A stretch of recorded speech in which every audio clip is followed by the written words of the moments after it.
2026-27 পর্যন্ত একটা অর্থনৈতিক মন্দা চলতে পারে। বলবে কিছু কিছু লোক যে ভবিষ্যৎবাণী করতে যাওয়া, এটা ভবিষ্যৎবাণী নয়। আপনি বর্তমান সম্পর্কে খবর রাখেন না বলেই বর্তমানকে আপনার ভবিষ্যৎ মনে হচ্ছে। যদিও বা বর্তমান প্রেক্ষাপটে একজন মুসলিম ভালো থাকতে পারে না।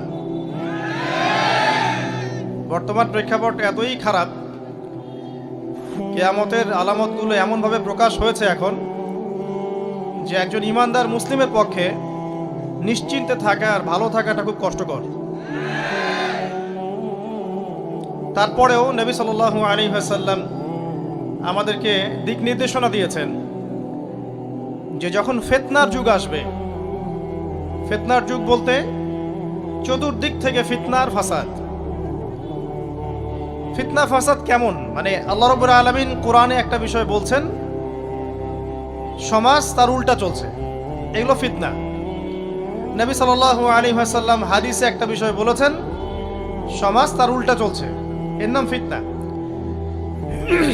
পরিবারে ফিতনা, ধর্মের মধ্যে ফিতনা, সমাজে ফিতনা, অর্থনীতিতে ফিতনা, এখন সংস্কৃতির মধ্যেও ফিতনা। তো এই ফিতনাময় পরিবেশে নবী সাল্লাল্লাহু আলাইহি ওয়াসাল্লাম বলেছেন যে কেউ যদি ঈমান এবং আমলের উপরে, মানে নবী সাল্লাল্লাহু আলাইহি ওয়াসাল্লামের আদর্শের উপরে সবর করতে পারে, টিকে থাকতে পারে, তার জন্য 50 জন শহীদ সাহাবীর নেকি হবে ইনশাআল্লাহ। তো ফিতনাময় পরিবেশে যদি সবর করা যায়, হকের উপর অটল থাকার চেষ্টা করা যায়, ইনশাআল্লাহ আপনি 50 জন শহীদ সাহাবীর নেকি পাবেন ইনশাআল্লাহ। তো প্রত্যেকটা ক্ষেত্রেই আপনি ফিতনা পাবেন। পরিবারের দিকে তাকাবেন, দেখবেন পরিবারের বন্ধনগুলো আগের মতো নাই, প্রচুর ডিভোর্স হচ্ছে, স্বামী স্ত্রীর বিচ্ছেদ প্রচুর বেড়ে গেছে। তারপরে সন্তান সন্ততি আমাদের পরিবারে যারা আছে, দেখবেন এরা বেশিরভাগই দুনিয়াদার হয়ে গেছে, দিনের খুব একটা ফিকির নাই। বেশিরভাগ পরিবারের সদস্য দেখবেন নামাজ কালামের এখন ধার ধারছে না। ম্যাক্সিমাম পরিবার থেকে আস্তে আস্তে পর্দাটা কিন্তু শিথিল হয়ে যাচ্ছে। আপনি ব্যক্তি জীবনের দিকে তাকিয়ে দেখেন, গর্বের সাথে আমরা বলি না যে 90% মুসলিমের বাংলাদেশ, দেখবেন মেজরিটি সংখ্যক মুসলিম 5 ওয়াক্ত নামাজ জামাতে পড়ে না। বেশিরভাগ মুসলিম দেখবেন আল কোরআন বিশুদ্ধ করে তেলাওয়াতও করতে পারে না। তো এরপরেও আমরা দাবি করি যে আমরা প্রকৃত মুসলিম, জান্নাত আমাদের জন্য অপেক্ষা করছে। আসলে বাস্তবতা এমন নয়। যারা কোরআন আমরা টুকটাক পড়তে জানি, তাদের মধ্যে কত % কোরআনের অর্থ বোঝে?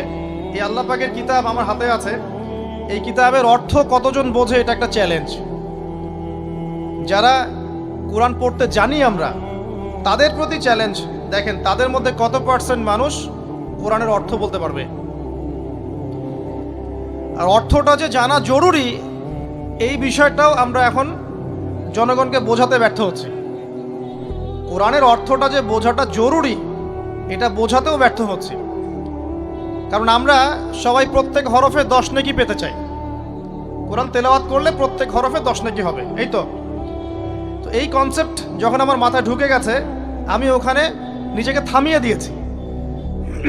অর্থ বুঝে গবেষণা করলে এবং কোরআন কেন্দ্রিক জীবন ব্যবস্থা গড়লে যে আরো বেশি নেকি হয়, এটা আমার মাথায় নাই। প্রত্যেক হরফে 10 নেকি তো আপনি পাবেন তেলাওয়াত করলে, কিন্তু অর্থ বুঝে এর ভিতরে ঢুকলে, গবেষণা করলে এর মূল স্বাদটা পাওয়া যায়, এটা আমরা বুঝতে পারছি না। দেখবেন বেশিরভাগ